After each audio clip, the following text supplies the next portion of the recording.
Water always scared me. It wasn't just a simple fear, it was a deep, paralyzing terror that gripped my heart and mind.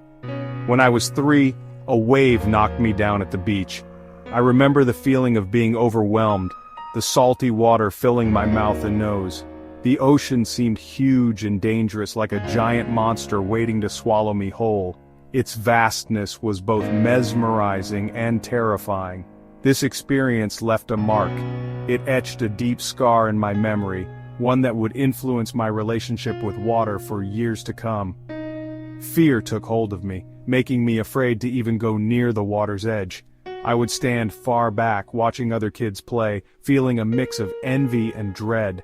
As I got older, the fear stayed with me.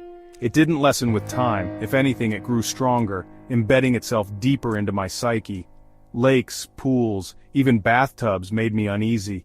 The mere sight of water would send shivers down my spine, making my palms sweat and my heart race. The thought of being surrounded by water made my heart race. It was as if the water had a life of its own, a malevolent force that sought to consume me. This fear started to control my life. I found myself making excuses to avoid any situation where I might encounter water. I avoided going to places where there might be water. Beaches, lakes, pools, they all became no-go zones, places of anxiety and fear. 2 incidents made my fear even worse. They were so intense that they left a lasting impact on me, shaping my relationship with water forever. When I was 10, I fell into a pool. It was a sunny day, and I was playing near the edge, not realizing the danger that lurked just a step away. I didn't know how to swim and panicked. A lifeguard had to rescue me. The feeling of helplessness was overwhelming, and I could feel my heart pounding in my chest. The memory of gasping for air while sinking terrified me. I can still recall the sensation of water filling my lungs and the desperate struggle to reach the surface. A few years later, I went boating with my family. It was supposed to be a fun outing, a chance to bond and enjoy the beauty of nature. The boat tipped over, and I was thrown into the lake. The sudden plunge into the cold water was shocking, and I felt a surge of panic. I struggled to stay afloat, feeling helpless and afraid. The water seemed to pull me down, and every attempt to stay above the surface felt futile. That experience solidified my fear of water, turning it into a powerful force in my life. To this day, the mere sight of water can trigger a wave of anxiety, reminding me of those terrifying moments. My fear of water started to affect my life in many ways. I couldn't enjoy vacations near lakes or oceans. I avoided swimming pools even on hot summer days. The fear made me feel limited, like I was missing out on experiences. I realized I couldn't let fear control me forever.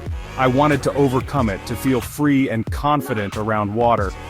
This desire for change pushed me to confront my fear head-on. I decided to take swimming lessons. It wasn't an easy choice, but I felt it was necessary for my personal growth. It was a difficult decision, but I knew it was the right one. I had always been afraid of the water, and I wanted to conquer that fear. Each time I stepped into the pool, I felt a surge of anxiety. My heart would race and my palms would sweat, but I knew I had to push through. But I was determined to overcome my fear. I kept reminding myself that courage isn't the absence of fear, but the triumph over it. The instructors were patient and encouraging. They understood my fears and worked with me at my own pace, never rushing me. Slowly I started to feel more comfortable in the water. I learned to float, to tread water, and eventually, to swim. Each new skill was a small victory. With each small victory, my confidence grew. I began to look forward to my lessons, eager to see what I could achieve next. The fear that once held me back began to fade away. I started to enjoy the feeling of being in the water, the sense of freedom it gave me. The experience taught me the power of determination. It showed me that with persistence, I could overcome any obstacle, and the importance of facing your fears. It reminded me that growth often comes from stepping out of our comfort zones. We are all capable of overcoming our challenges, no matter how daunting they may seem. We just need to believe in ourselves and take that first step, no matter how daunting they may seem. The journey may be tough, but the rewards are worth it. Courage in the deep end is about finding strength within ourselves.